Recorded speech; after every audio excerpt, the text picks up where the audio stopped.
Conservation? Yes, it is. Yeah, the agenda does say trailer. Yeah. I went there. It was supposed to be here, then it got pushed, and then. It was all done here, so I came here. The ad was correct.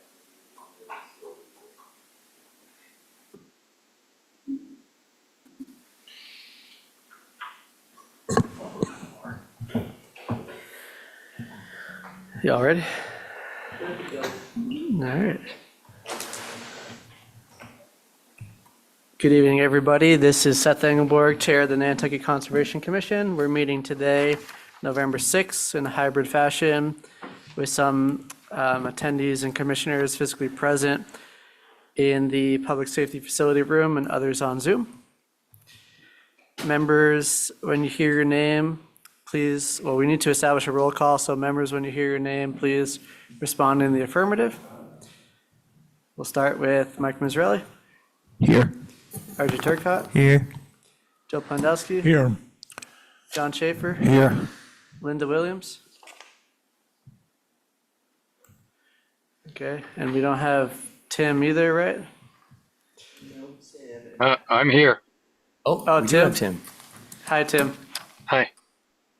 I won't be speaking much. I'm in a car in California. Okay. So we have 6 commissioners sitting, which is more than enough. The next thing that we need to do is to go over our continuances on the agenda tonight. The following are continued. Under our public hearing, notice of intent, section A, no waiver required. We have Maloney at 15 Old North Wharf, SC 48 3924, continued till December 4th. At Coda LLC, 42 Shipment Pond Road, SC 48 3932, continued till November 20th. Section B, notice of intent waiver required pre-January 1st submissions. Sconza Beach Preservation Fund, 59 through 83 Baxter Road, SC 48 3759, continued till November 20th. Section C, notice of intent waiver required. Robert F. Greenhill Revocable Trust, 16 Horks Hollow Road, SC 48 3917, continued till November 20th. Ripley, 92 Washington Street, SC 48 3927, continued till November 20th. And I believe that's all the continuances on our agenda tonight. With those read, commissioners, we need a motion to accept the agenda. So moved, Mr. Chairman. Second. Thank you both. We do need to do a roll call vote. Mike Mazzarelli, Aye. RJ Turcott, Aye. Joe Plandowski, Aye. John Schaefer, Aye. Tim Brain, Hi. Seth Engelborg, aye. That carries unanimously. Next up on the agenda is public comment for items not being heard tonight. We'll be holding to the select board's established protocols for public comment, limiting comment to 3 minutes or less, and not engaging in substantive deliberation. At this point, does anybody physically present in the room wish to make a public comment? Does anybody on Zoom wish to make a public comment? If you do, raise your hand virtually. Okay, seeing none, we'll begin with our notice of intent. Section A, no waiver required. Starting with Haffenreffer and Kidder, 10 Blue Heron Way, SC 48 3931. Chair. Represented by David Haynes, Recused. with Commissioner Turcott recused. David, good evening. Good evening. We opened this last time. I went through the ins and outs. We did need to wait for natural heritage, and we have gotten response from them that was a no-take situation, no adverse impacts. I can go back over the project if you would like. That's fine. I think we're all set. At this point, commissioners, is there any questions or comments?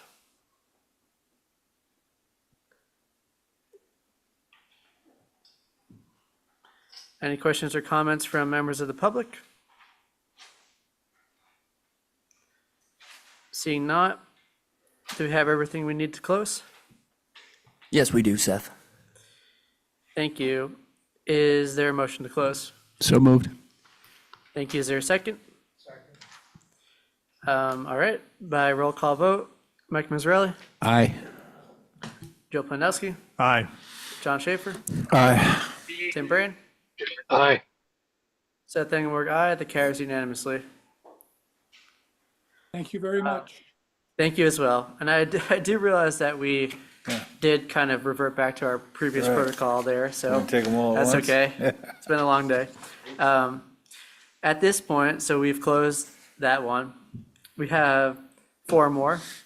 Those are 88 Pocomo Trust, 86 Pocomo Trust or PR Trust, the Peterson Trust at 8 Jefferson Avenue, and 17 Eat Fire Spring Road. Commissioners, would you like to hear any of those ones? Good with those. I'm good. Okay. I still think I want to talk about 88 and 86 Pocomo. Members of the public, would you like to hear any of the other ones, 8 Jefferson Ave or 17 Eat Fire Spring Road? Okay. Will, for 8 Jefferson Ave and 17 Eat Fire Spring Road, do we have all the requisite information? Oh, I have a hand raised for Stephen Cohen. Let's recognize them, please. Sorry, my mouse broke. Getting used to that.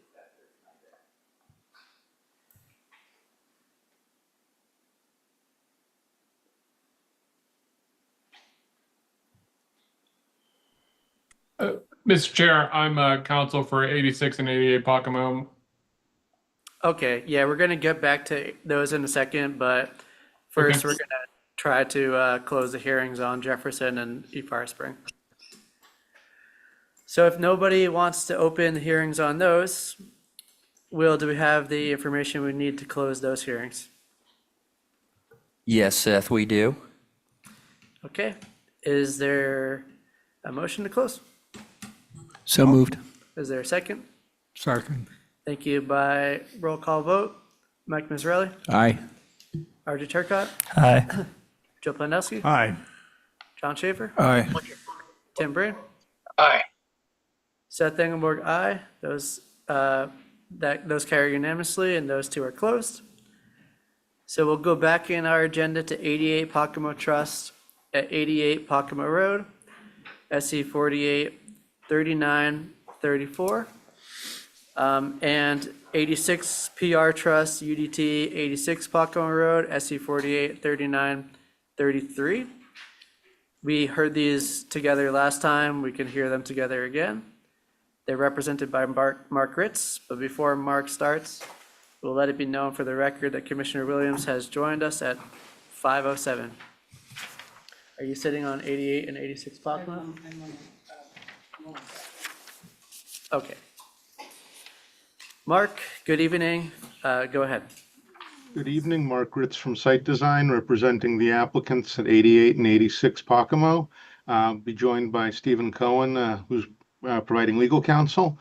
At the last meeting, we discussed this project in some depth, and the commissioners wanted to discuss some additional issues with the combination of the fiber roll array and the wooden sand drift fencing. I would like to reiterate that a very similar project at 78 Pocomo Road was permitted at the end of February of this year by this commission with these same commissioners. And extensive discussion was held at that time of a fiber roll array fronted by wooden sand drift fencing. And the commission found that at that location, 2 doors down, that it was not deemed a coastal engineering structure and that it did not require any waivers under the bylaw. We are replicating the similar design that was approved at 78. We've made minor adjustments to account for existing slope on our 2 properties. But otherwise, the design is essentially identical to what was approved in February at 78 Pocomo. We feel that the coir fiber rolls with sand nourishment, anchoring, and native vegetation plantings over them have been determined to not be a CES by this board in the past. We also feel that the wooden sand drift fencing has been determined to not be a structure, a single row of wooden sand drift fencing. We feel that the fencing will help to trap windblown sand in front of the array and the nourishment. We also feel that the sand drift fencing will act to reduce the likelihood of any debris from the fiber roll array entering the marine system should there be a failure. We can contain it better and clean it up easier. The spacing on the slats on the wooden sand drift fence is sufficiently large. It's a couple of inches. It's sufficiently large to allow free flow of sand from behind the fencing and from the nourished covering of the array.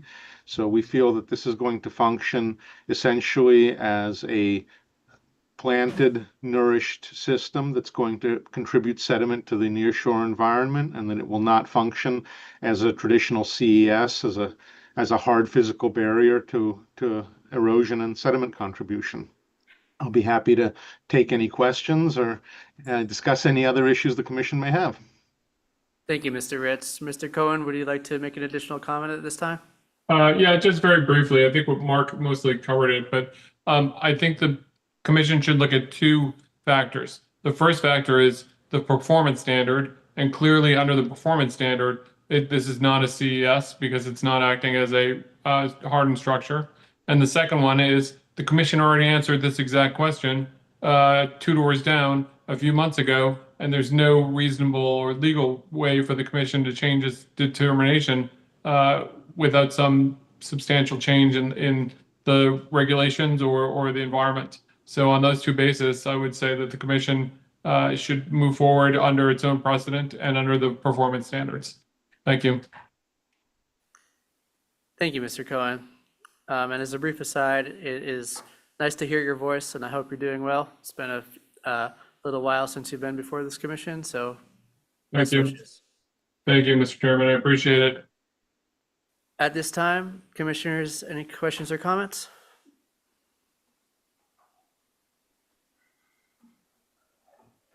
No? RJ, go ahead. Thank you, through the chair. I think in unison, these items constitute a coastal engineering structure, and I believe I said that on the record at the project that's being referred to before. So my position hasn't really changed on this. It's sort of an intuitive thing. If we brought some students from the school out there and showed them and said, is nature doing this or is man manipulating this? They would say that's being manipulated by something we put there. It's a very simple concept to me, and I mentioned that before, but long story short, my opinion hasn't really changed on this. Thank you, RJ. I think I've made my point clear as well over the last 6.5 years at this point, that in isolation, either of these techniques don't meet the burden of coastal engineering structure, but when you combine multiple together, they do. And I understand what the applicant's representatives are saying with the project that was permitted in this fashion in the close vicinity. But again, precedent doesn't really exist in the commission. We have to view the project on the basis of the lot only and the information that we have before us. We have a long decade-plus history of viewing these types of combination structures as CES, and we have one example of where this commission viewed it as not a CES. I think both of those histories shouldn't be relevant to this application. We need to view the application on what it says in the regulations. And there is a significant lack of clarity about our regulations for CES that we've been trying to update and get more clarity on. But until that time, it's up to us to determine whether these techniques would be considered a structure. And the definition of something being a structure is a combination of combination of materials assembled in a fixed location to provide support or shelter. And then if we deem them as a structure, whether they meet the characteristic for being a coastal engineering structure, which I think based on the application and the placement would be obvious. So it's really about, is it a structure or not? Is this a use of multiple biodynamic technologies, or is this a use of engineered materials that meets the structural definition? That's up for us to decide. My point is clear. I think RJ made his point clear, so I'll let anyone else weigh in. Or if you don't have anything to say, we can just vote on it, I guess, and go from there. But yeah, Mike, go ahead. Thank you, Mr. Chairman. I understand what you and RJ are saying, but until it's changed in the regulation, I'm apt to view it as not needing a waiver, but that's just one opinion. Okay. Yes, John, go ahead. I have to disagree with the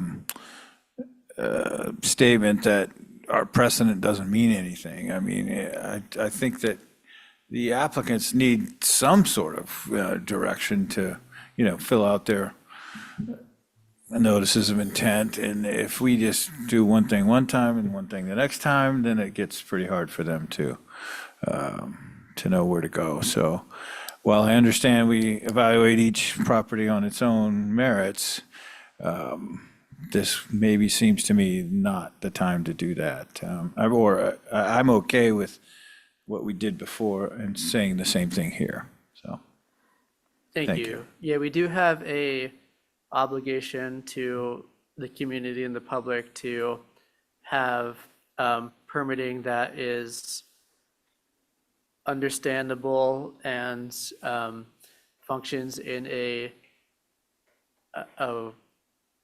carefully designed way. But we also have a regulatory obligation to not constrain the actions of any future commission. So when I mean that the precedent doesn't mean anything, it doesn't mean that we can't voluntarily decide that the decision at the time that the commission made it was right and we stand by it. It means just because that decision exists, it doesn't compel us to make the same decision again. That's what I mean. It actually compels us to not fall into the trap of just making the decision because that decision was made. And we have to do our responsibility to, if we determine that the circumstances are the same and the regulations are the same, then we'll make the same decisions. But maybe it seems like a minor distinction, but we can't just say, oh, 78 POCMO did this, 86 and 88 POCMO are allowed to do this. We have to base it on the regulations and the performance standards that are associated with it. Yeah, Linda, go ahead. I'm with John and Mike Okay. on this one. Will, go ahead. I just need this is probably backtracking a little bit, but I have to inject a quick point of clarity. I went through 4 mouses trying to make them work, so that's the delay on this, sorry. But 78 Pocomo did not get a fence approved. They're removing that fence.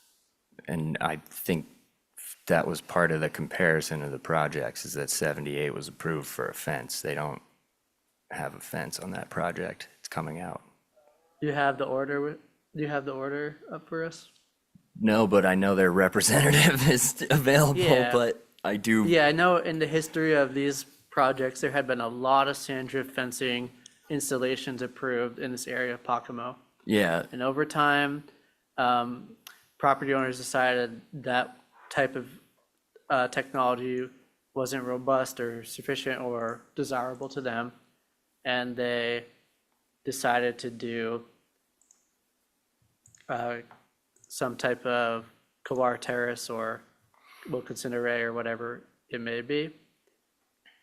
And apart from this one that Mr. Ritz is referencing that I don't really remember, honestly, there's a long history of us saying we will permit that Kawar if the sand drift is removed. And if we didn't permit it in that way for the project that's being represented as such, I'd say that's a mistake on our part, but it happens. But we do need clarity, and we do need to look at the order and the record to see what happened for sure. Well, Mr. Ritz probably has the order of conditions in front of him, so I'll let him speak if he wishes to. I mean, so the sense I'm getting from several of the commissioners as well as several other commissioners, if we scrap the fencing, is the commission comfortable with the fiber roll array plantings and nourishment as a non-CES, non-waiver project?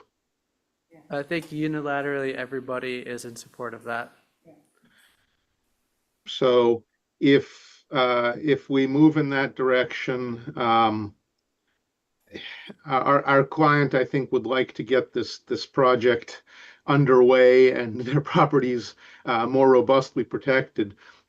So if we move in that direction, do you feel that we would be able to close this evening and just provide a revised plan showing the fence to be removed? Will, do you have everything else we would need? We do, yes. And yes, I'm personally comfortable with that. Then, I mean, that's the direction we'd like to go in unless anybody has any other questions or comments then. Stephen Cohen, do you have something else to add? Nope, I'm following behind Mark here. Okay. We do need to seek input from members of the public. If you are physically present in person and wish to comment, approach a microphone. If you're on Zoom, raise your hand.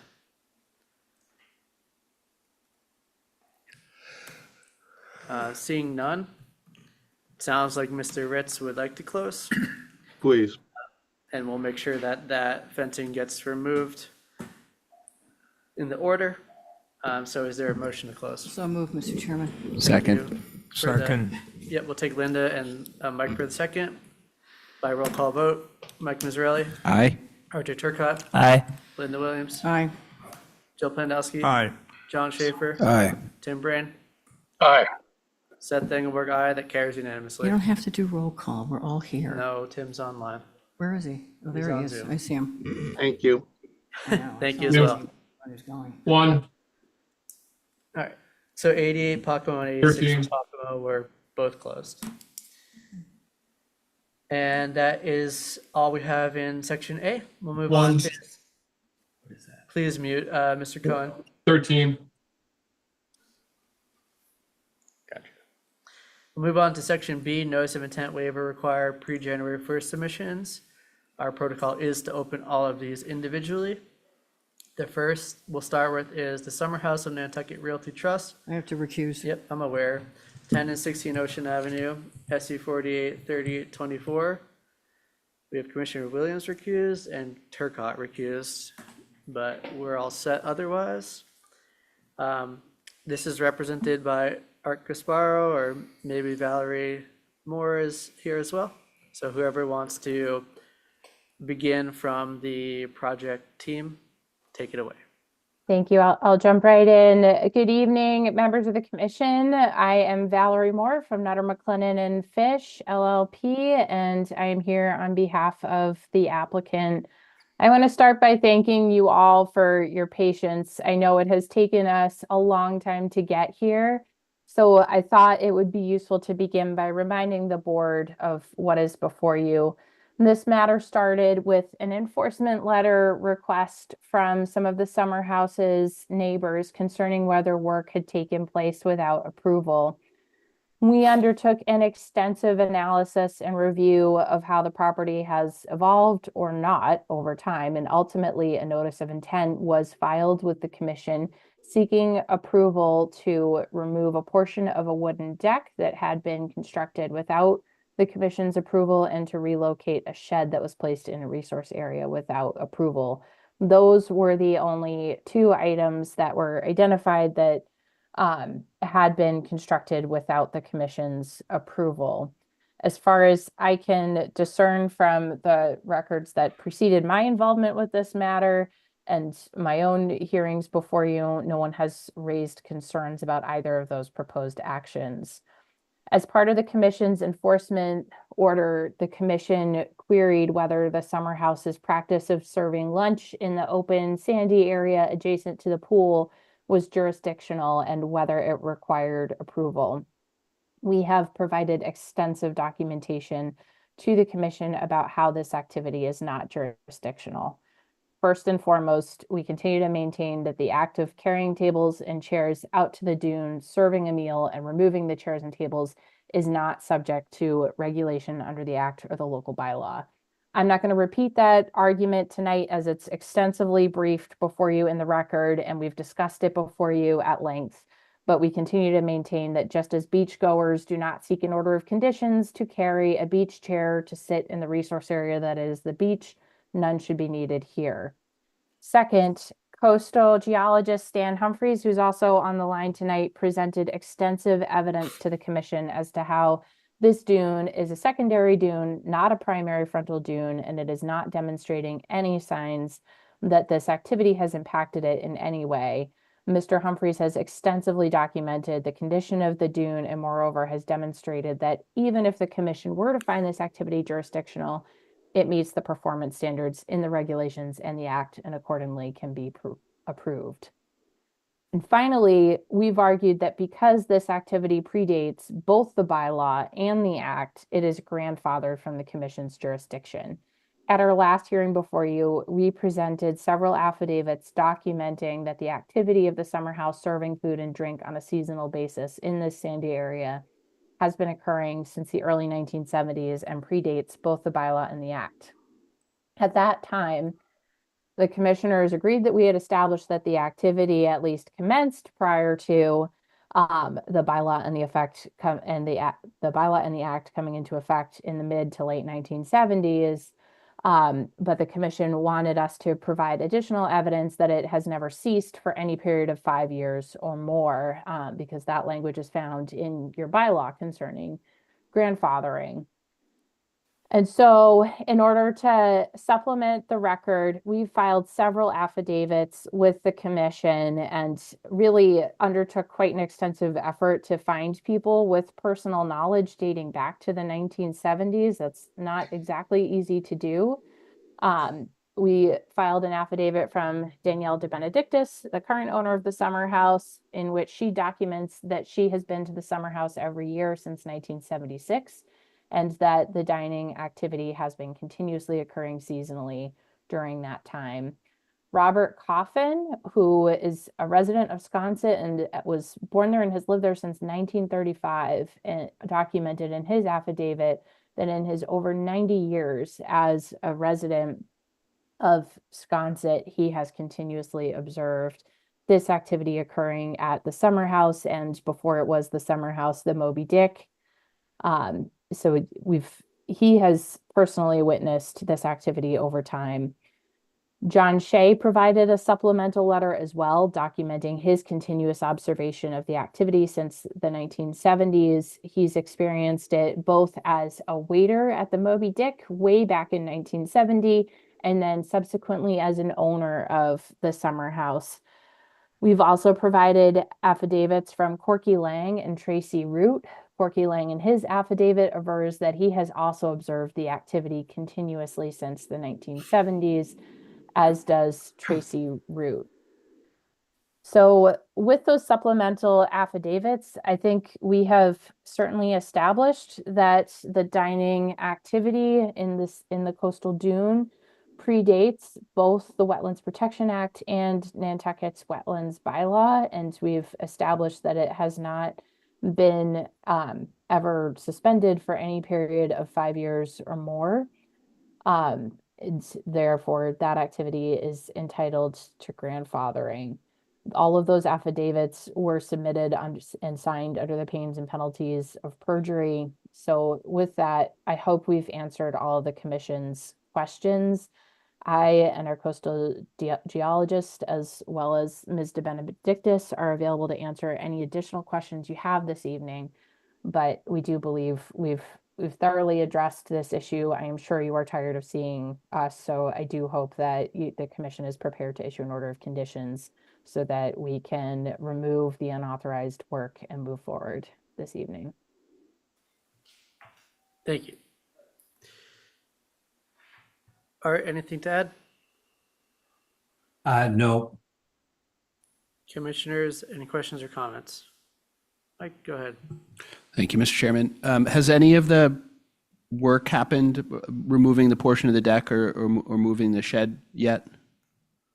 No, we need you to approve an order of conditions before we can undertake that work.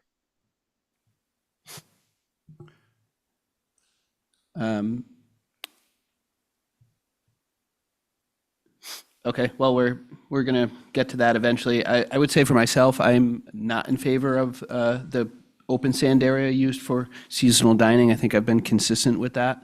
And I'll wait to hear what the other commissioners have to say. Thank you, commissioners. I thought we were supposed to get some photo evidence. You need to put your mic on.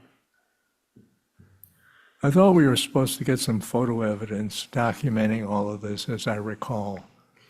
And I've not seen anything. I don't know if anyone else has. I am not in favor of dining on the dune.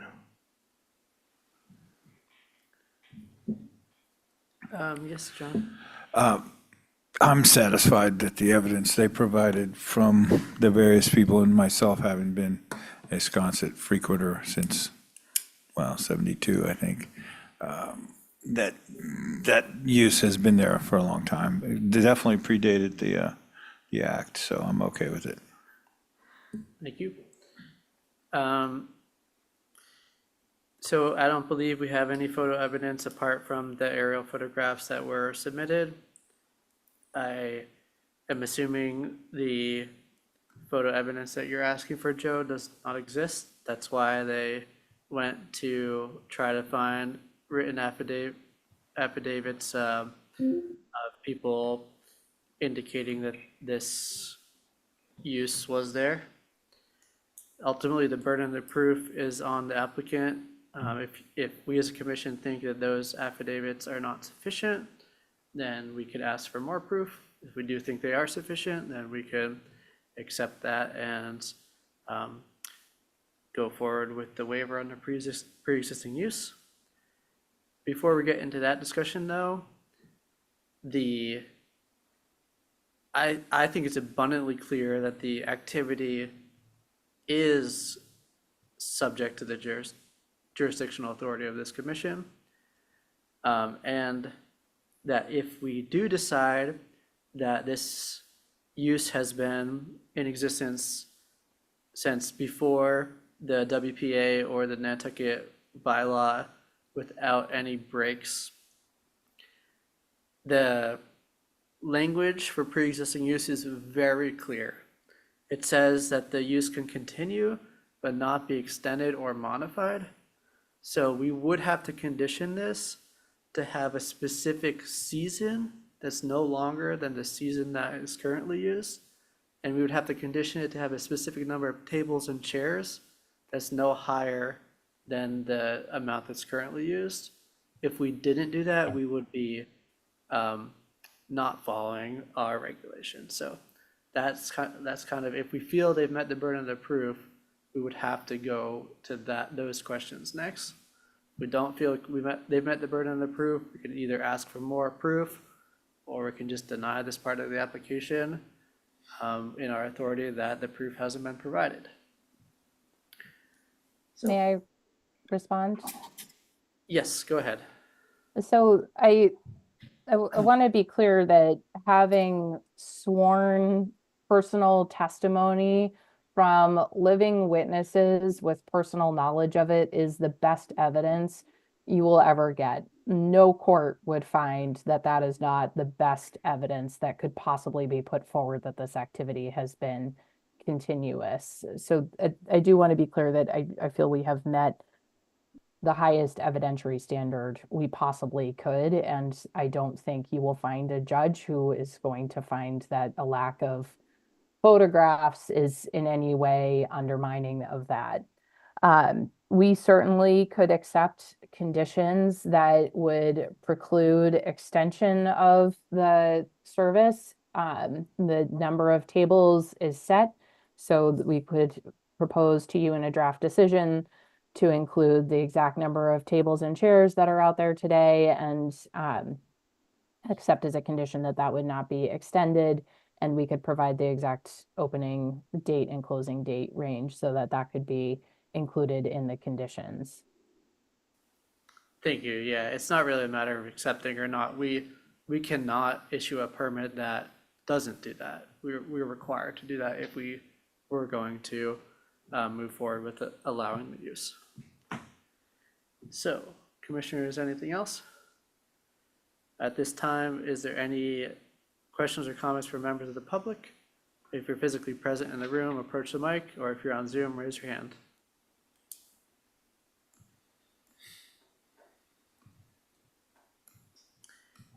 Yes, Danielle De Benedictis. Please introduce yourself for the record with your connection to the project and then make your comment. I'm Danielle De Benedictis, and I've been an owner of the property since 1986, and I have been a client of the property since the early 70s, as set forth in my affidavit. And I can only attest to the fact that this usage has been continuous and open.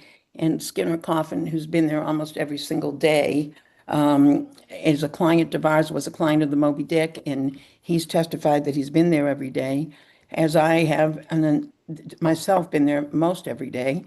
And I really feel that we've met our burden of proof. But I think that also the coastal geologist, his testimony is that the area, it does not even apply. So I would ask you to grant the application insofar as we can continue the use that's always been there for many, many years, even predating my ownership, as Mr. Coffin said. And I would also say that we have submitted, and Art Gaisborough can jump in here, that, or Gasparo, I should say, that we've submitted a picture showing the application of where the tables were before I removed them when you issued your edict. So we have the exact number of chairs and tables already on a graph in front of you. Thank you. Other members of the public? Hi, Willa Arsenault speaking on behalf of the Nantucket Land and Water Council. Just a clarifying question. If this were to be accepted under the grandfathering clause and the number of tables, is there a question on the number of tables, like from which year, from the start of this use or currently? Has that changed over time? Is there any record of the change over time? We don't have the record. We have the latest aerial photographs that show the tables that were in place. We are certainly able to request the records from the applicant that could include anything like, the storage records or the purchasing records of the tables, or the employee timesheets that show how many tables they put. I mean, anything that they can use to prove, we could request that from the applicant, but we don't have that currently. I don't think we'd be able to supply materials like that, just with the way that records are kept and looking at, you're talking about a use that goes back over 50 years. I mean, just like if you go out and buy a table tomorrow at a furniture store, you don't write on the receipt, this table is for my dining room, not for my living room. Even if we were able to supply receipts for the furniture and equipment, it's not going to sort of be specific to this area as opposed to the pool area or the decks or other materials. I do believe that the affidavits you have in front of you are the best evidence we are ever going to be able to provide, documenting the extent of the activity. And I do believe that if you review the reports that were filed by our coastal geologist and look at the aerial photography that's submitted, the area that is used for this activity has only gotten smaller over time as vegetation has encroached. So I think the commission can reasonably infer that the use has not been expanded over time. If anything, it has gotten smaller and less intense. Thank you. It's hard to tell exactly from the aerial photograph from 2023, but that's the latest one that we have showing the tables there. I'm not sure if that's 2 tables with chairs or if all the brown things are tables, so it's either, I mean, it's hard to tell, but we could get the details from that year, which is the last year that we know this installation happened, and we could constrain it to be that or less. Mr. Chairman? Yes, Mr. Gasparo, go ahead. Thank you.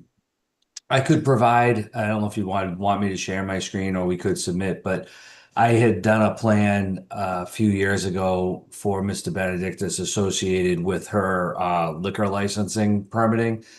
And that clearly depicts that they had a total of 10 tables, 10 6-seat tables in that area.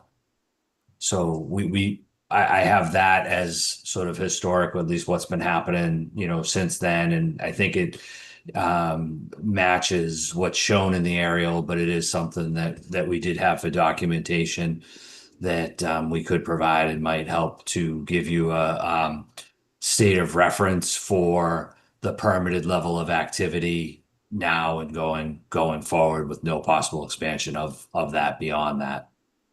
Yes, please provide that to the commission.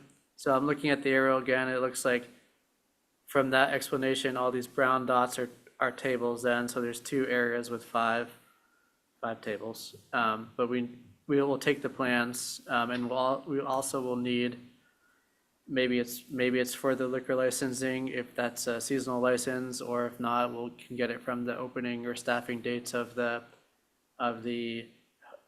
summer house, what the seasonal length of service is as well. I expect Ms. De Benedictis is on and could supply that information to you this evening. Yes, Mr. Benedictus, go ahead. It is a seasonal license. What are the dates? And the dates that we open on June 15th, on or about June 15th. I'd say we could open earlier, but our practice has been to open mid-June through mid-September. Okay, thank you. And I might add that we've always taken the chairs and tables down after service, Thank you. as we have agreed to continue to do so. Willa, do you have additional questions? Yeah, I'm sorry if I'm just not understanding this. So if the commission is to memorialize this under this grandfathering use, we would be taking the amount of tables used a few years ago as the most up-to-date record and go with that number. Yeah, because we have no idea when, well, we don't even know if that represents an extension or modification. Potentially in 1970, they might have had 40 tables, so we have no idea of that. We can only base our analysis of pre-existing use on the information that we have. Okay, thank you very much. Other commissioner or other members of the public at this time? Mr. Chairman? Yes, go ahead. So I've sent that into that plan into Will and to Lisa and the commission.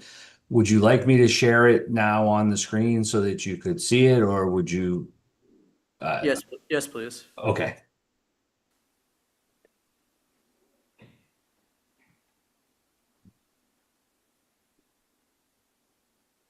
So this was the seating plan prepared in March of 2023 for the select board, and I believe approved by them and referenced in their license. And if the red isn't completely clear on the bottom, I'll just read it to you. It says, denotes approximate location of 6-seat table And the legend is the small red rectangle, of which there are 10 rectangles in the open sand area. So I believe that is a solid depiction of, that activity and for the record. So I hope that's helpful. Yes, it is. Thank you. And I know, obviously, it's estimated locations, but there is a discrepancy about what this plan shows is where the table locations are versus where the aerials show that they are. So we'll have to It, kind it, of work through it that. was graphic, Mr. Chairman, Okay. representing it within the open, understood that it was within the open sand area. I don't believe the tables are all perfectly aligned the way I have them here. It was meant to be a graphic representation. Yeah, I'm just personally worried about the two tables that are more east because that's more of an impact to the dune. But anyways, where the tables were installed weren't that far east. They were more in the bigger open area, so we'll have to deal with that as well. But anyways, other members of the public at this point? Okay, commissioners, any thoughts, questions, comments related to that discussion?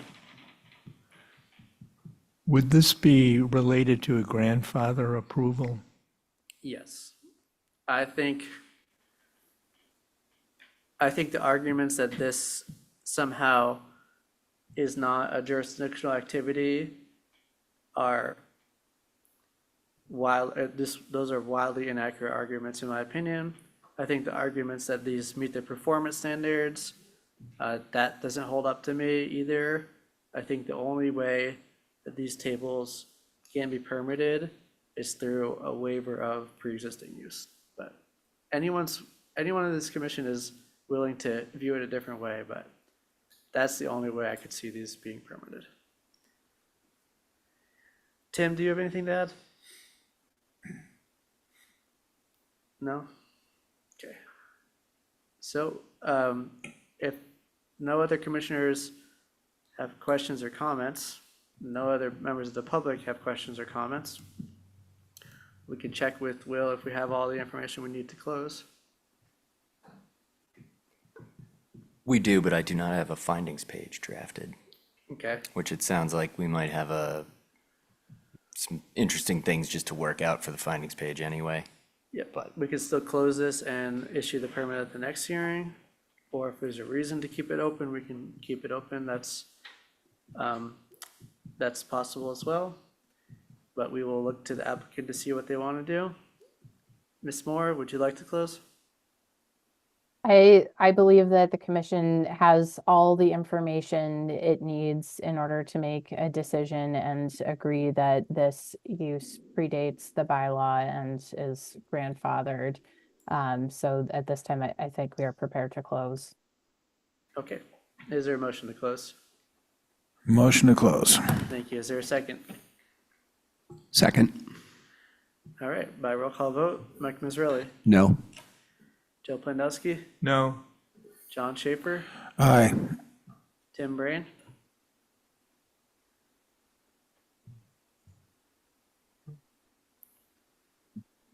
We really need you to vote. Tim Brain? Oh, you can hear me? I said no. No? Hello? Okay. Seth Engelberg, aye. That does not carry. We have 3 votes opposed and 2 in the affirmative. So we cannot close this application.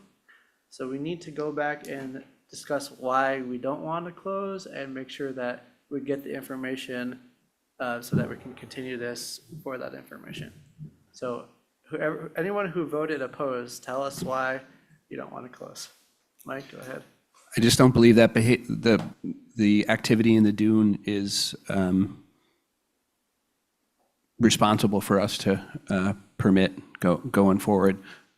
No excavation disturbance vegetated cover shall be allowed in the coastal dune unless the area is completely restored with plant. I know that's getting a little off of it, but it's constant every day, 60 people per sitting. How many sittings? It just seems like excessive behavior for us to be permitting in the dune. Okay, So I think we need to clarify something. So whether you want to vote in support of a positive motion of this article is a different question than what we're doing right now. We could close the hearing and you could still vote no to issuing the permit. The only reason that you should be opposed to closing the hearing is if you think there's something else needed for you to make your decision. If you have all the information you need and you just want to vote no, you should still close the hearing, and then when we have the orders of conditions at the next meeting, still vote no. But just closing the hearing doesn't mean that the project is being approved. But there are some other people who didn't want to close this, so Joe?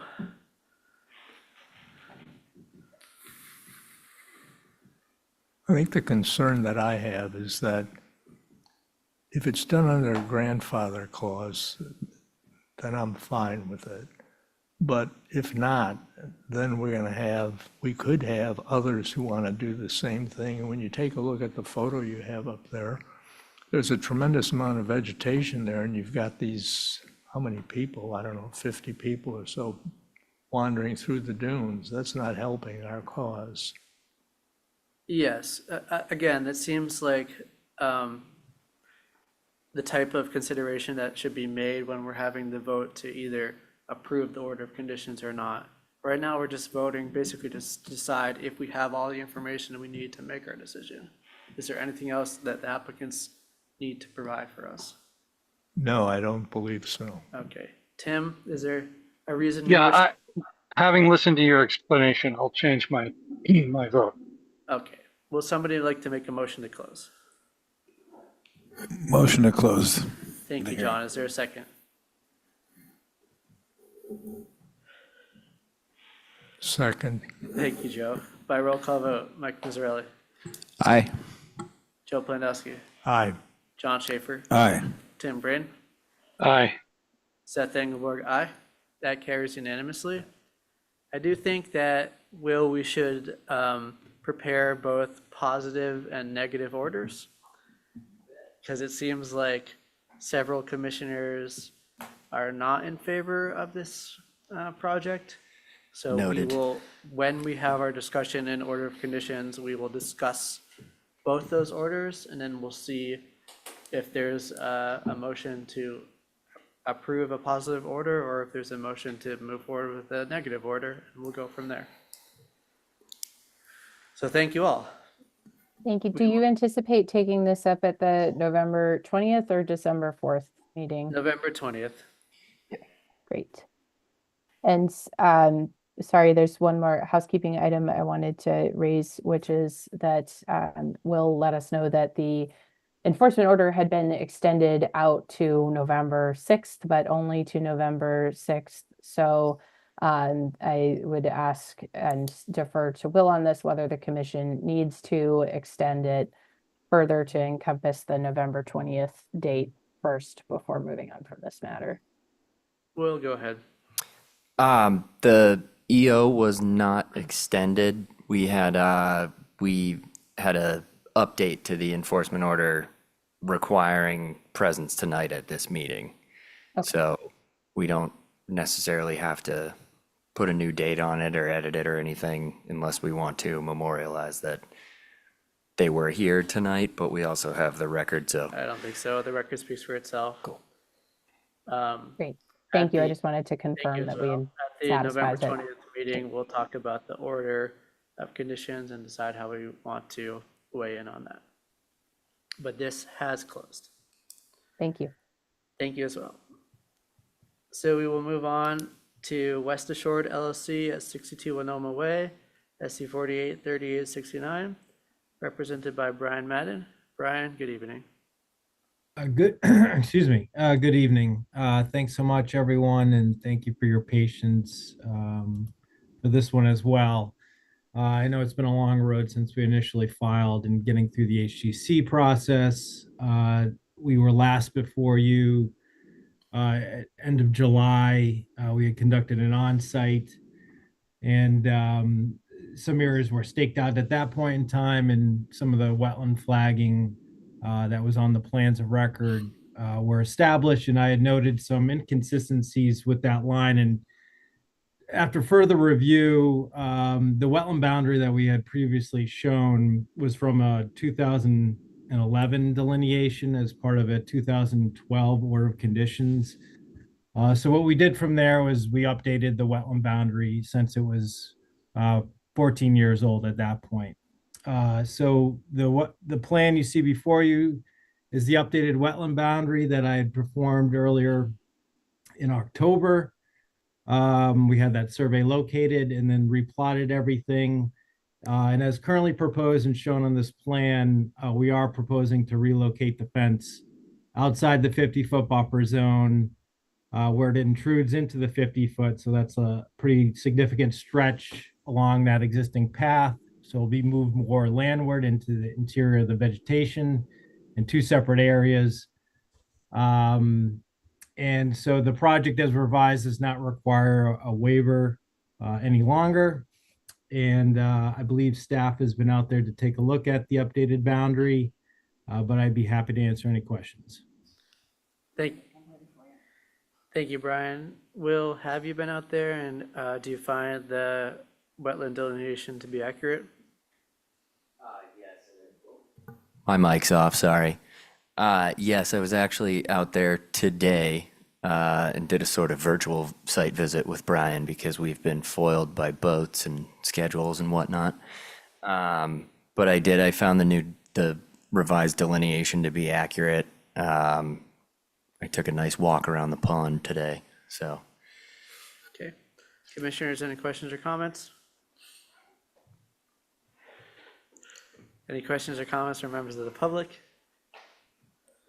Yes, Mike, go ahead. Thank you, Mr. Chairman. So, forgive me, Brian, but it was, looking at the supplemental, it was quite a change on the line. I'm just curious what we were looking at when the line changed. Is it plant material? Was it the water level at the pond? How did you come up with how the changes were constituted? Yeah, no, thanks for the question. I think the prior delineation was primarily based on vegetation. There's a fair amount of moderately dense sweet pepper bush that extends off the pond. But, there's a pretty distinct shelf embankment along the pond, down gradient of typical high water. Obviously, the pond's at a much lower water elevation given the drought. So there's more of an exposed shoreline. But, being able to get down there and take a look at that herbaceous wet meadow edge that's seasonally inundated, up gradient or down gradient of the flag boundary, there's a pretty distinct shelf that's about an embankment that's about 2 to 4 feet in height that defines the pond in the BVW. It flares out a little bit at the west and east ends where the topography starts to lower and you don't have that distinct embankment. But the updated delineation was more based on soils in addition to vegetation. Does that Thank answer you. your question? Anyone else? Okay. If not, Will, do we have everything we need to close? We do. Brian, would you like to close? Yes, please.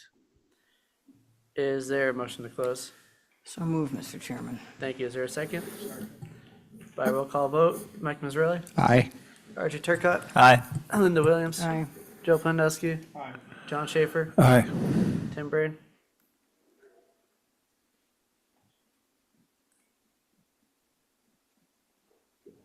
Tim, we didn't hear you. So I think we're guy that carries unanimously. Did you hear that? Yep, we got it. It carries unanimously. Thank you. Thank you. Forgive me, I'm in a lot of feed this area. You're good, no worries. Okay, moving on to section C, notice of intent waiver required. We'll head to Scrambled LLC at 47 Hulbert Ave, SC 48 39 35, represented by Chloe. Hi, everyone. Can you hear me? This seems really close to me. Yes. Closer? Oh, Yeah, you got to be okay. right on it. Okay, all right. Hi, everyone. Chloe with Nantucket Surveyors. On behalf of the applicant, I am before you guys again with 47 Hulbert Ave. Just a little refresher. This application is for the proposed improvements to the existing dwelling. Specifically, replacement in kind of the existing deck, removal of existing structure. The existing boardwalk, deck, porch, and storage are to be replaced with deck only. Work will be done within land subject to coastal storm flowage, coastal dune, and the buffer zones to coastal dune and coastal beach. And we continued from the last meeting because I know you guys wanted to go out and take a look at the property. I think a few of you guys were able to. I also supplemented with a detailed photo page that hopefully cleared up any questions. And then I also, may I approach? Sure. Okay. Yeah. Judge Judy's over here. As long as there's copies for every commissioner and Will. I hope there is. All right. It's kind of hard to see. This is a wild-looking house. It always has been. Will, you want one? Okay.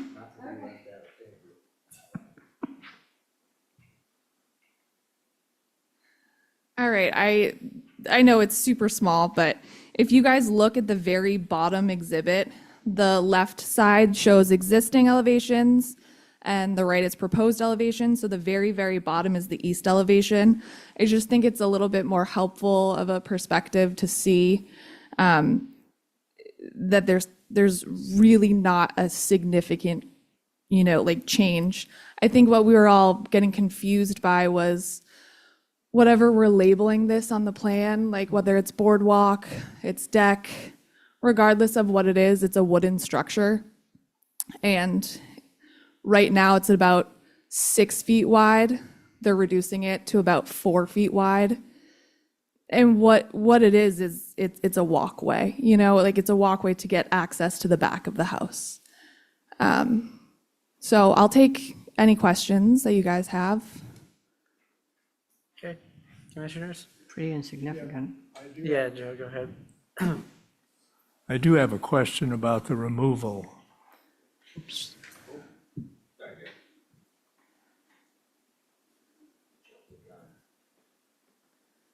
The thing marked in red, areas of structure to be removed. We walked through there, a few of us, a day or so ago. I'll tell you, when you remove those boards, you better be pretty thin in order to get through that slot. So that boardwalk is going to be reduced from about 6 feet to about 4 feet. That's why I feel like calling it deck is a little bit, technically it is deck, but it's not like you're hanging out there. You're going to be walking along it so you can get to the back of the house.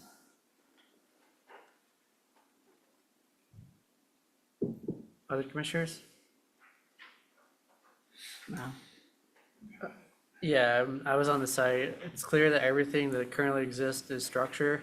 Yep. And everything proposed is structure.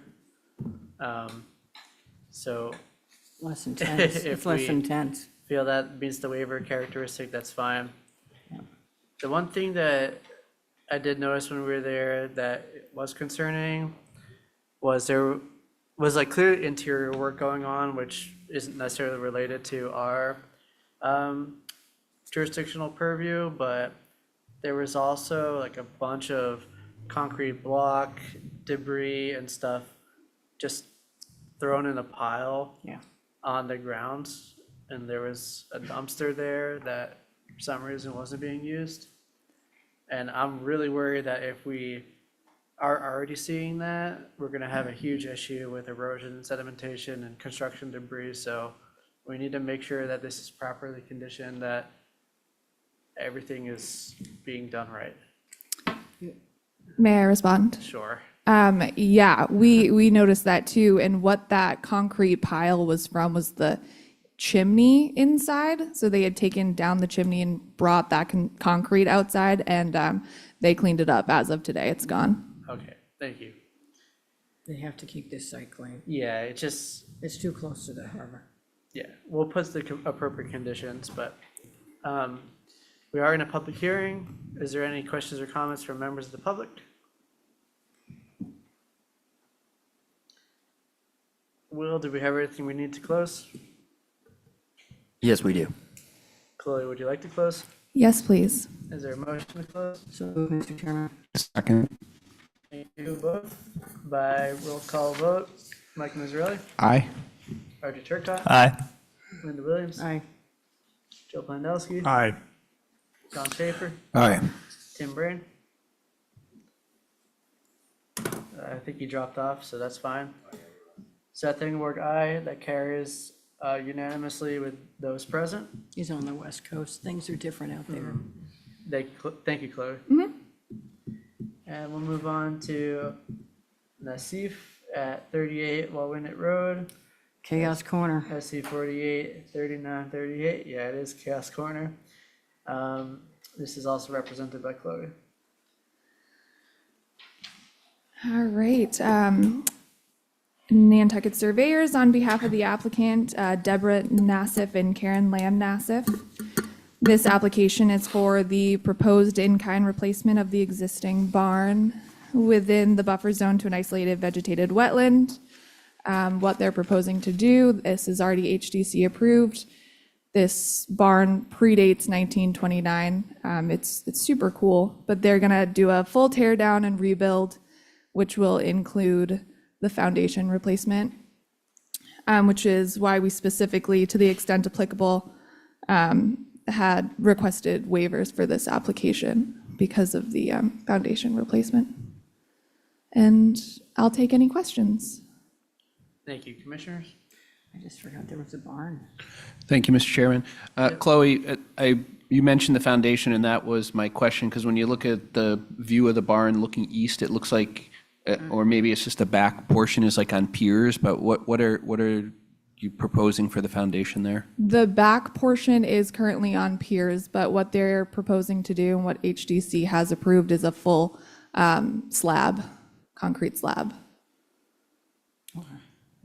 Okay, thank you. Anyone else? Questions or comments from members of the public? I think we have actually phones, right, Mr. Phones? Yeah, we've never actually met. You're welcome to approach the microphone.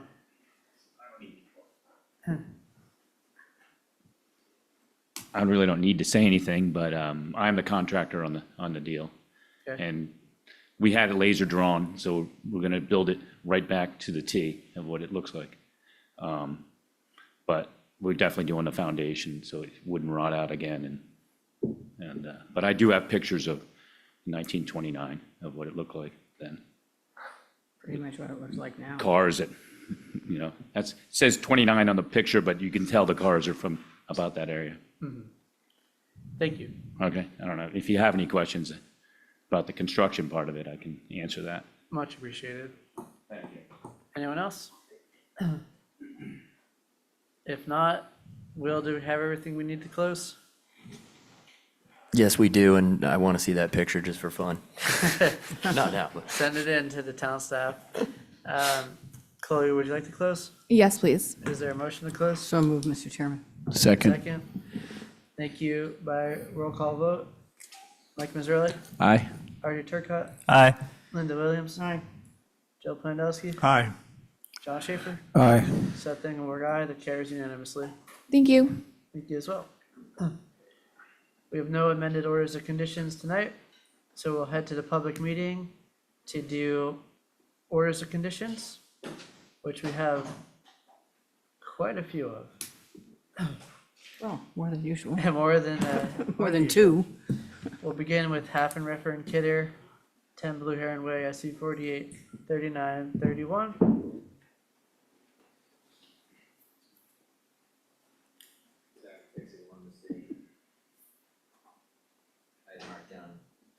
I had marked down Shimo as closed, which who knows how that happened.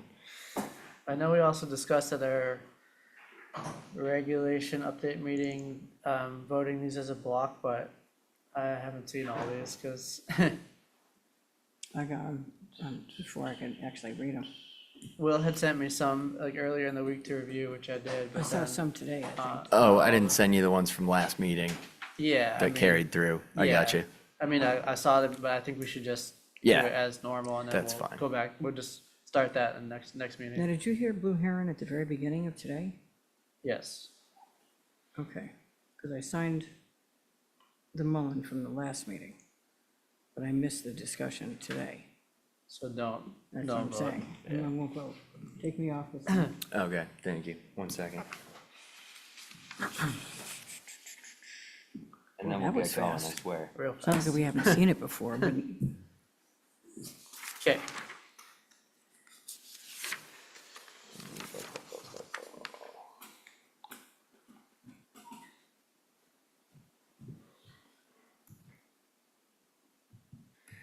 Okay.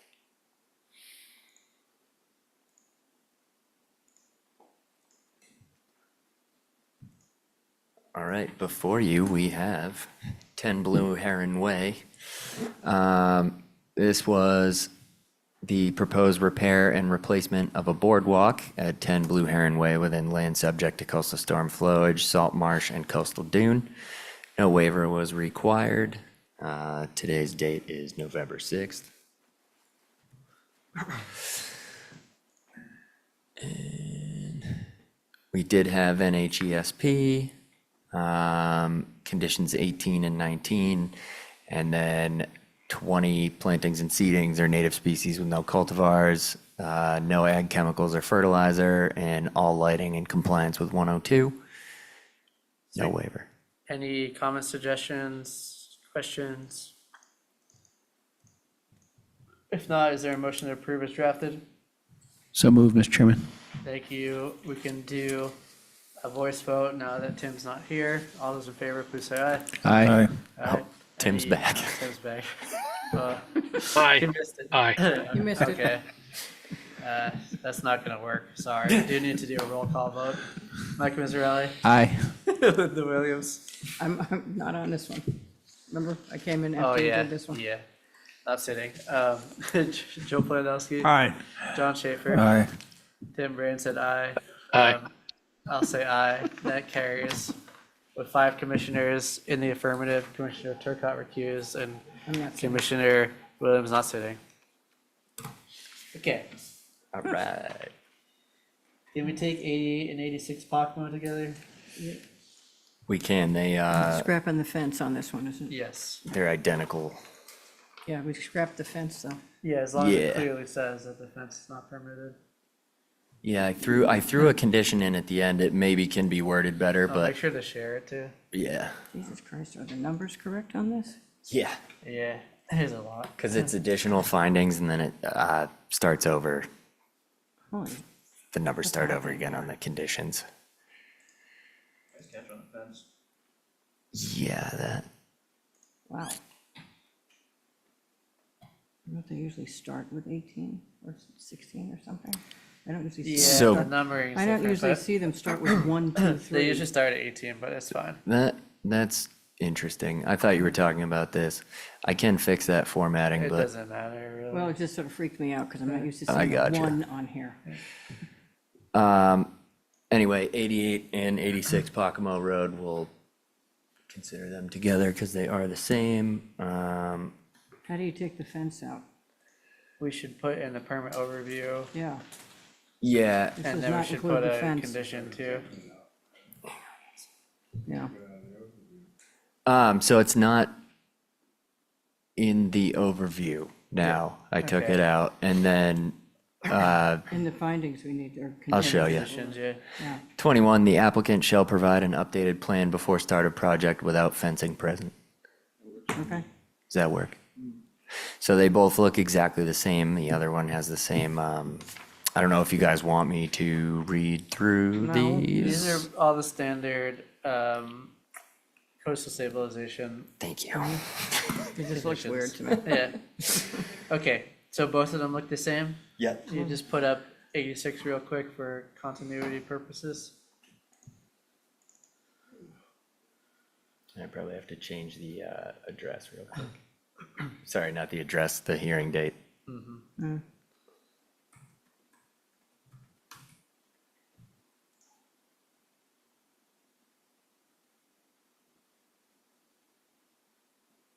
And again, condition, I'm not actually sharing, my bad.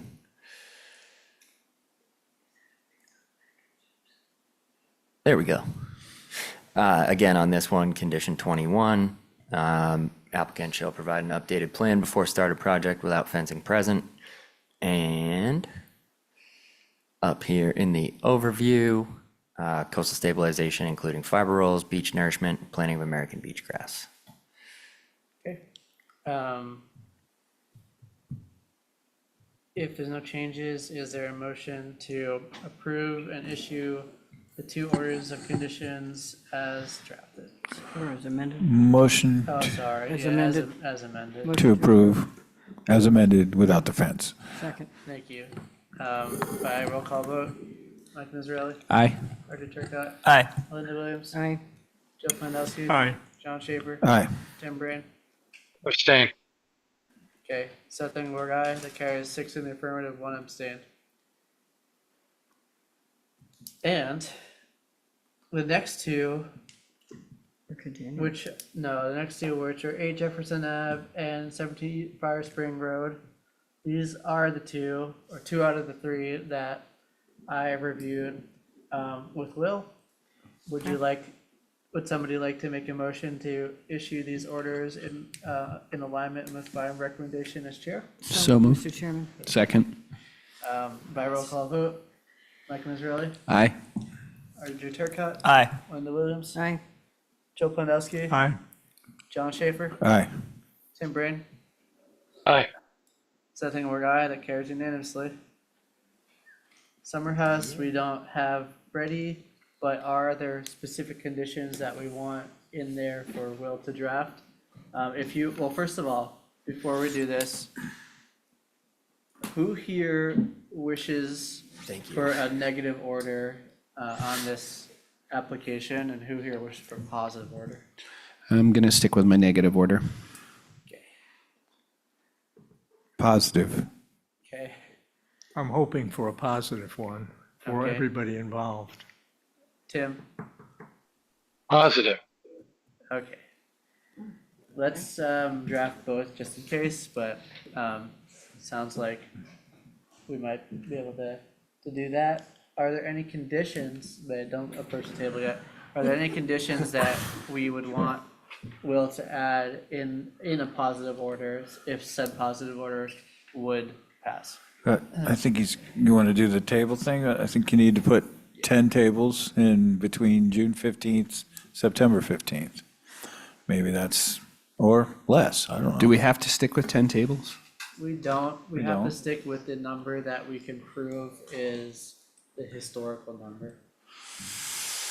If there's some other way to prove that for every year besides 2023 it was the last, but I mean, that plan that didn't show any tables. It just showed Yeah. a hypothetical of tables. I happen to think that's just too much in that area. Yeah. You're talking about 60 people for how many seatings?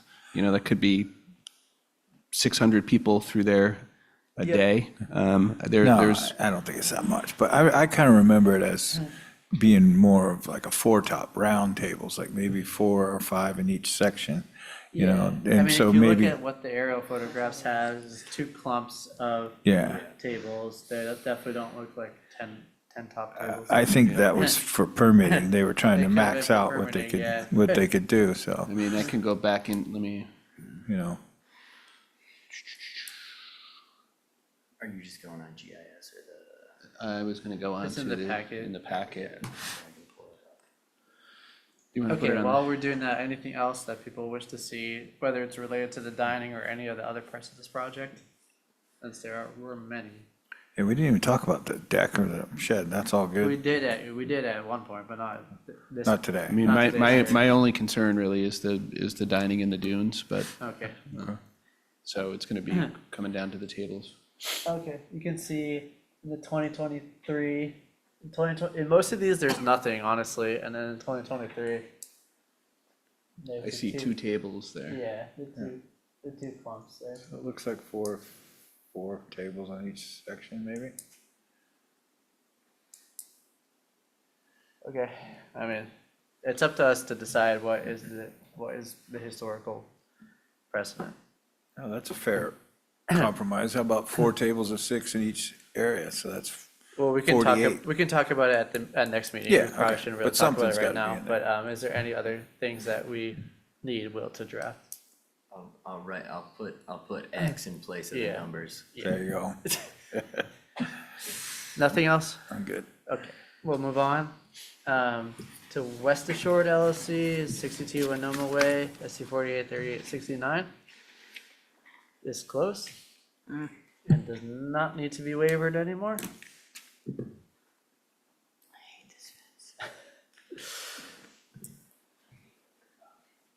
All right. Let's see. I drafted this permit a long time ago. Just so you all know. I did update the plan date and the waiver requirement. Not a whole lot going on here. Yeah. Yeah, I know. So we've got just the new plan date of 10/28/25. The order permits the proposed removal and relocation of deer fencing subject to enforcement order at 62 Winoma Way within buffer zone to a bordering vegetated wetland. Waiver is not required for this project as proposed. No any NHESP. Condition 18 and 19, and then condition 20, the applicant shall present a yearly report including photographs demonstrating the condition of the area that has been brush cut to commission staff. Should the commission determine that additional plantings are necessary, they will be authorized based on this discussion. We wrote that in January. It's pretty vegetated, just my 2 cents, but I'm not against keeping it in. I just wanted That's to at fine, least yeah. throw that Just in there keep for it you in. guys. Don't And then hold the 20, it looks weird. let's see if it actually unbolds. Sometimes it just looks funny. Oh, Yeah, Linda, don't make me ruin You'll everything. right click, yeah, up there. Yeah. Look at Yeah, that. all right. Nice. I get so scared anytime you see the margin lines come up in Word. It's, anyway. Anything else? 21, all reports outlined in narrative due by anniversary of this order's issuance. No waivers were required. I'm gonna throw in the lighting condition.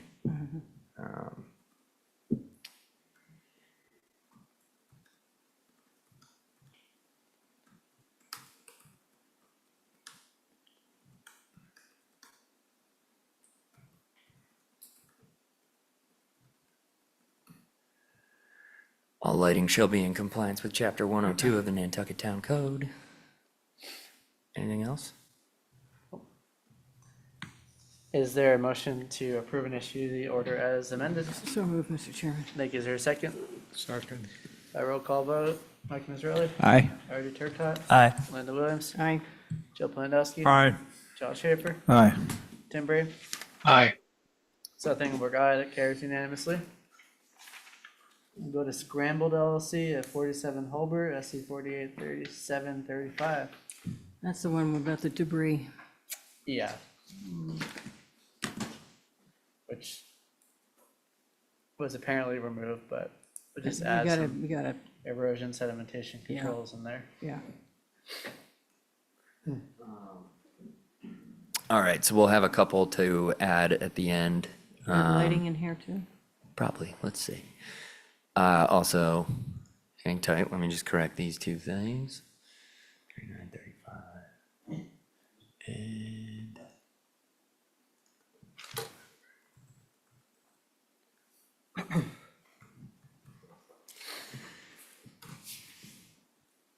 All right.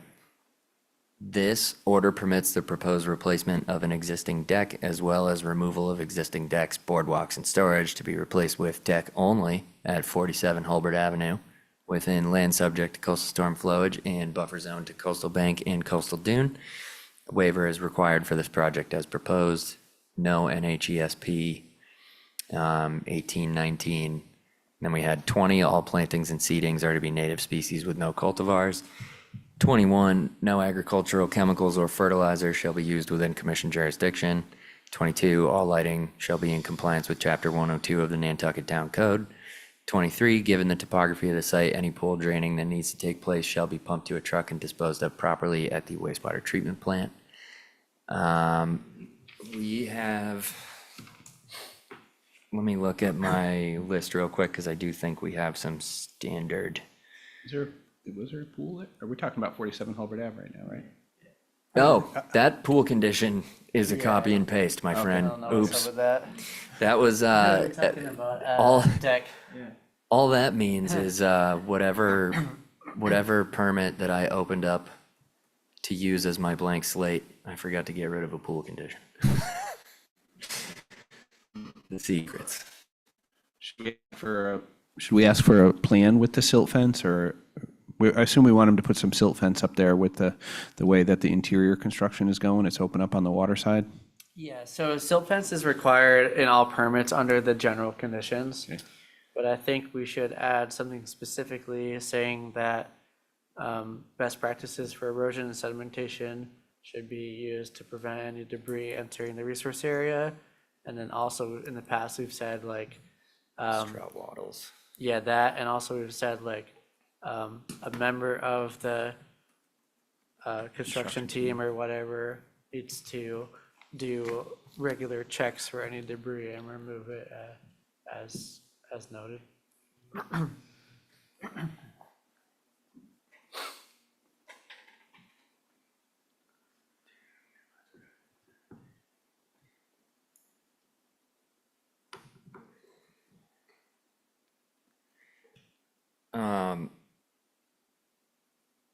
So hold on, you want to put a condition that an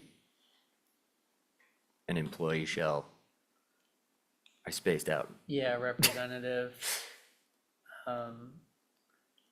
needs to be designated as the debris checker, basically. Somebody. Yeah. Site inspector. Site inspector. Yeah. Is that where we're going? Yes. And needs to be monitoring and removing. I think it's safe to say daily, right? Yeah, any debris on a daily basis.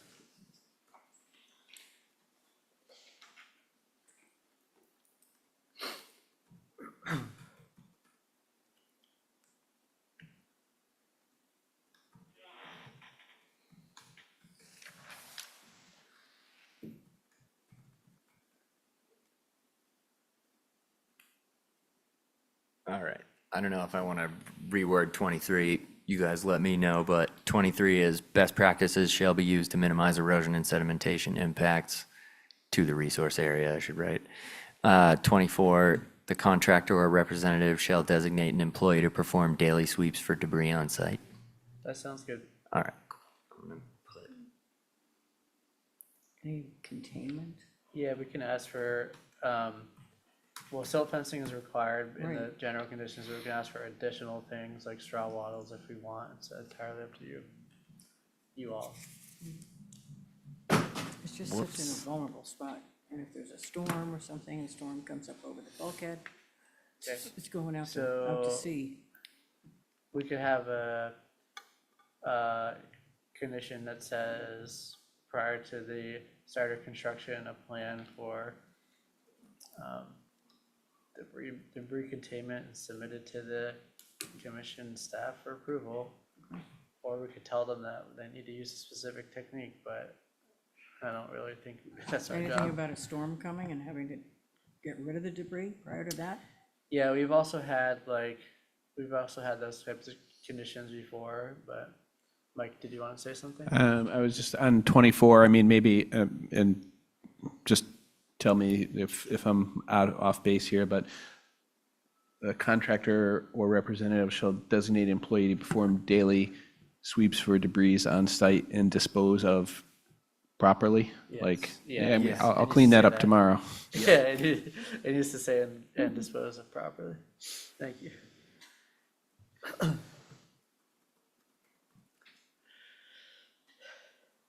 Yeah. It's wise, Get a Mike. guy to say, oh, yep, there's some debris there. Yeah, it's there. Talking to a procrastinator here. I know, same. And then for 25, we'll say prior to the start of construction, a detailed erosion and sedimentation control plan shall be submitted to commission staff. for review. Yes. For approval.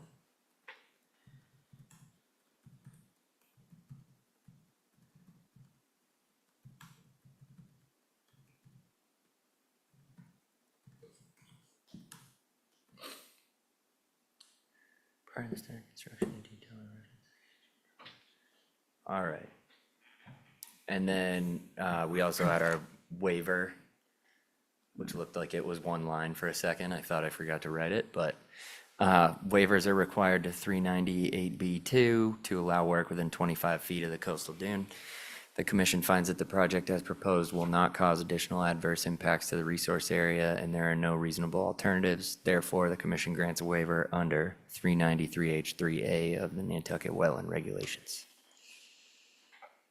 Everyone good with this? Changes requested? Motion to approve. As amended? As amended. Second? By roll call vote, Mike Mazzarelli? Aye. Archie Turcotte? Aye. Linda Williams? Aye. Joe Plendowski? Aye. John Schaefer? Aye. Tim Brand? Aye. Seth Engelberg, aye. It carries unanimously. Lastly, we have Nassif at 38 Wawinet Road. This is one that I did review. I had one concern about, there was two waivers requested. One was for A, which is the no reasonable alternatives, no adverse impacts, and one was for D, which is the grandfathering pre-existing use. I don't think we should issue this project under the grandfather pre-existing use waiver because they're doing complete raise and rebuild. Doesn't really meet the definition of pre-existing use, but we can certainly issue it under the no adverse impacts, no reasonable alternatives. Unless anyone has any other questions related to that, is there a motion to accept the chair's recommendation and issue and approve this order? So moved. Second. Thank you. By roll call vote, Mike Mazzarelli? Aye. Archie Turcotte? Aye. Linda Williams? Aye. Joe Plendowski? Aye. John Schaefer? Aye. Tim Brand? Aye. Seth Engelberg, aye. That carries unanimously. Thank you all. That's it for the orders. We'll move on to requests for the determination of applicability. We have a few. Our first is for delineation only. It's Canopatch Nominee Trust at 59 Baxter Road, represented by Art Gasparo. Is he still with us? I don't- If not, I don't think can, so. but I think we may have lost Art. I don't think you should do that for him. Yeah, an RDA. Okay, we'll hold that over.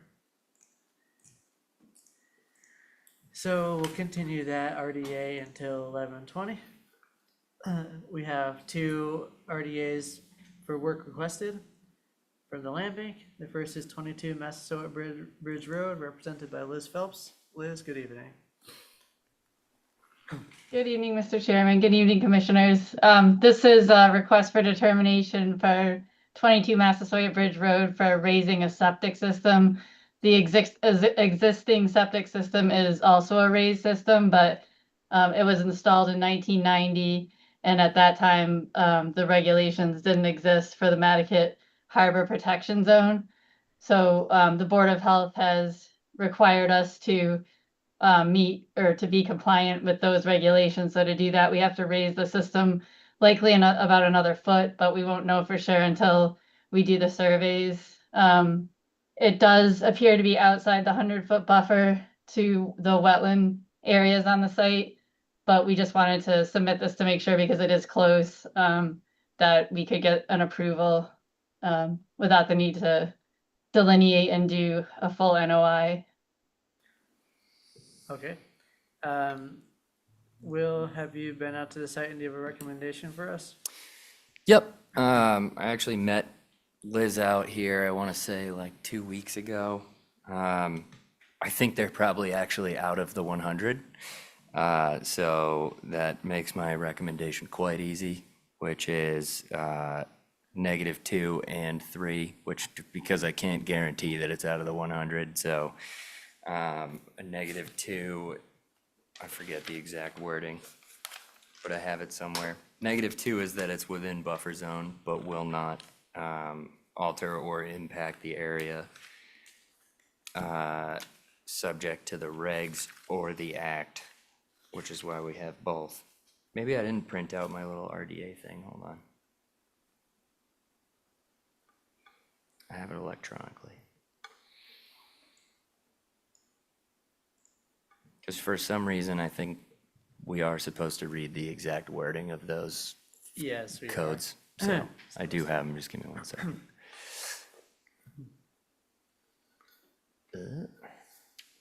Don't tell me another mouse broke. There we go. It's back. Seriously, there's just like a pile of mice under my desk. You need it's working. All right. So, I'm in the positive zone, sorry. So -2, -3. -2 is that the work described in the request is within an area subject to jurisdiction under the act, but will not remove, fill, dredge, or alter that area. Therefore, said work does not require the filing of a notice of intent. And -3 is the work described in the request is within the buffer zone as defined in the regulations, but will not alter an area subject to jurisdiction under the act. Therefore, said work does not require the filing of a notice of intent subject to the following conditions, none. Okay. Commissioners, any questions or comments? Is there a motion to issue the RDA with a -2 and -3 recommendation? On just the Massasoit or both? Yes, just Massasoit. I'll make that motion. Is there a second? Second. Thank you. By roll call vote. Mike Mazzarelli. Aye. RJ Turcott. Aye. Linda Williams. Aye. Joe Pandowski. Aye. John Schaefer. Aye. Tim Brain. Aye. Seth Engelberg, aye. That carries unanimously. And we'll stay with the land bank and Liz for 6 Wesco Place. Thank you, Mr. Chairman. Liz Phelps again, representing Nantucket Islands Land Bank. This is just for invasive species management and the buffer zones to the BVW on the property at 6 Wesco Place. One is a BVW to the rear and west of the property, and one is an isolated vegetated wetland to the north of the property. We are proposing to manage knotweed and tree of heaven in these areas. This is part of our agreement with the property owner in conjunction with restoring the wetland area with wetland plantings. That those requests were made in a previous application, but we didn't include invasive species management. So this RDA is specifically for just managing knotweed and tree of heaven on the property as shown on the site plan. I'd be happy to answer any questions. Thank you. Will, have you been out to the site and do you have a recommendation for us? Yes and yes. Let's hear it. Again, -2, -3. Which, somebody please tell me, why did I close that form I out? don't think you need to read it again. It's fine. If you want me to, it's here. Commissioners, any questions or comments? No. If y'all haven't heard the really fun news for 2025, spotted lanternflies officially established on Nantucket. Tree of Heaven, ailanthus as its primary host plant, although it uses over 250 different species. So thank you for doing this work. Thank you. Is there a motion to issue the RDA with a -2 and -3 recommendation? So moved, Mr. Chairman. Second. Thank you both by roll call vote. Mike Mazzarelli. Aye. RJ Turcott. Aye. Linda Williams. Aye. Joe Pandowski. Aye. John Schaefer. Aye. Tim Brain. Aye. Seth Engelberg, aye. That carries unanimously. Thank you. Thank you. Move on to minor modifications. We have one, which is Buckland at 113 Hummock Pond Road. SC 483330, supposedly by Don Bracken. Yeah, I'll cover. Okay, thank you, Brian. No problem. For the record, Brian Madden from LEC Environmental Consultants. The minor mod is being filed for septic upgrade revisions. There's been some updates to the system and design, and it also includes removal of a retaining wall in the front of the property to define some of the grades, which is no longer needed based on the updates. And that's the extent of it. Thank you. Commissioners, any questions or comments? Yeah. Is there a motion to approve and issue the minor modification? So moved, Mr. Chairman. Thank you. Is there a second? Second. Thank you, Joe. By roll call vote, Mike Mazzarelli, Aye. RJ Turcott, Aye. Linda Williams, Aye. Joe Pandowski, Aye. John Schaefer, Aye. Tim Brain, Aye. Seth Engelberg, aye. That carries unanimously. Thank you. Thank you. Certificates of compliance. Extension request? No, we Next. have Oh, I crossed it off because I'm recused. Dohertyak LLC at Mariner Way. With Commissioners Turcott and Williams recused. This is represented by Chloe again. Hi, everyone. Chloe with Nantucket Surveyors on behalf of the applicant. We are requesting to close out this order, SC 482740.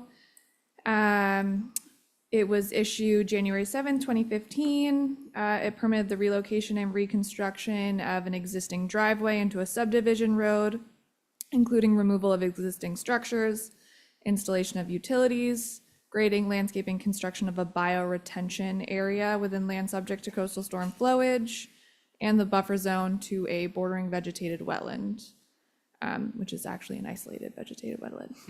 An amendment to the order was issued August 19th, 2015 to allow for that roadway to be a paved surface. There was also an extension which extended the order to January 7th, 2021. We did specifically note in this request that within the original order, there was a request for a planting plan, and this was an older order, and Nantucket Surveyors was not involved, and then it changed owners. So during my research, I could not specifically find any of the monitoring reports, which was listed as special condition 19. But I did find that on a plan, it listed what seed mix was used, which was New England erosion control and restoration mix for detention basins. And then I also went out there and specifically, I can attest that those plants and those seeds were planted, and it looks great out there. Everything is in working condition. The plants are established. Yeah, and I have a lot of photos of it, so hopefully that is sufficient. Thank you. Will, have you been out to the site and do you have a recommendation for us? Oh, yes. And I'm in agreement with Chloe and also sympathetic to the fact that with that much changing of hands, it might be impossible to get those reports if they were submitted. But everything is in pretty good order over there. I would not have an issue calling that substantial compliance, even given the condition that was there. Okay. Commissioners, any questions or comments? Is there a motion to approve and issue the certificate of compliance? So moved, Mr. Chairman. Thank you. Is there a second? Second. Thank you, Joe. By roll call vote, Mike Mazzarelli, Aye. Joe Pandowski, Aye. John Schaefer, Aye. Tim Brain, Aye. Seth Engelberg, aye. That carries unanimously among those sitting. Thank you. Thank you. We'll move on to extension requests. We have Nantucket Land Trust at 3 Baltimore Street, SC 483614. Will, are you gonna do that or no? It's represented by someone named Butler. If he's not here, I would really like to talk to him about this because this is extended already from the Mass Leads Act. And I want to make sure that he knows that he's taking time away from himself by doing. Okay, the Representative Butler is not here, And he's confused on so top of we it. will hold this over to, or continue this to the 11:20 meeting. It's out of the kindness of my heart. Yeah, And because the then we guy's have confused. Buckland at 113 Hummock Pond Road, SC 48 3330 again. Brian, will you do this as well? Sure. Thanks. Yeah, so this order is for just the minor mod that was right before you. It expires with the Mass Leads Act this upcoming January. So Bracken had requested the extension. I think they only asked for a 1-year extension, but if the commission's willing to grant up to 3 years, I think that may be preferred here.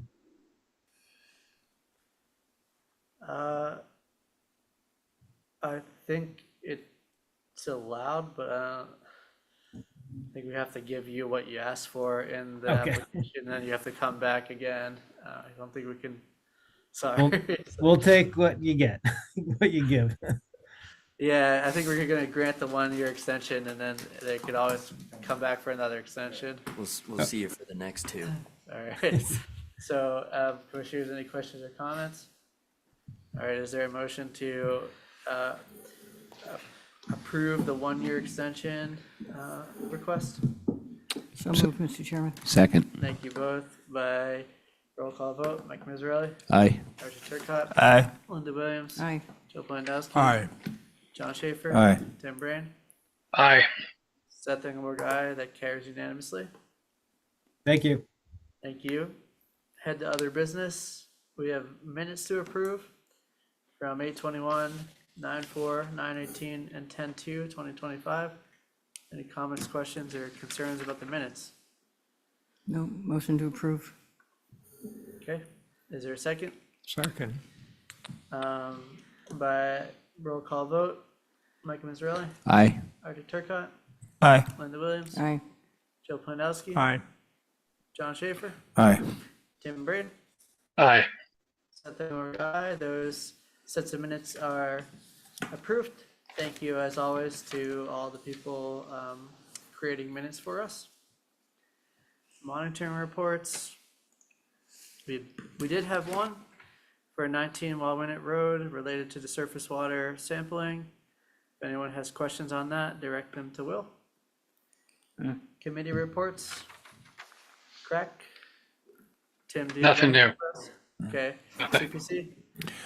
Yes, we were able to pretty much fund everyone for, we asked them to go back and sharpen their pencils when they came back. We had enough money for everybody. In fact, gave a little bit more to the Parks and Recs for the ball field, so there's going to be fully funded. And kind of came up with a plan for the windmill, which is kind of an important one, so. Yeah. Great. But, So yeah, we it's all gave good. about probably 4.2 million. Yeah. Among everybody, about 20 applicants, and we had to jettison 3. Yeah, so good, So good deal. 17 got most of what they wanted. Okay. MPDDC. Yeah, we had a meeting I forgot the date already, sorry. But the guest speaker was Peter Burke from Chamber of Commerce. It was interesting discussion on, how the Planning and Economic Development Commission could lap over and understand their missions, and transportation program manager update.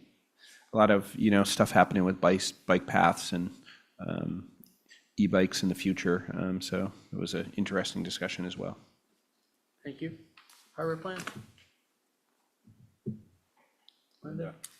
We're just sitting here waiting to see what the state says. Okay. It went up to the state last month. We'll wait for the final approval and then we will delist this committee from our list here. Enforcement missions. actions or potential enforcement actions?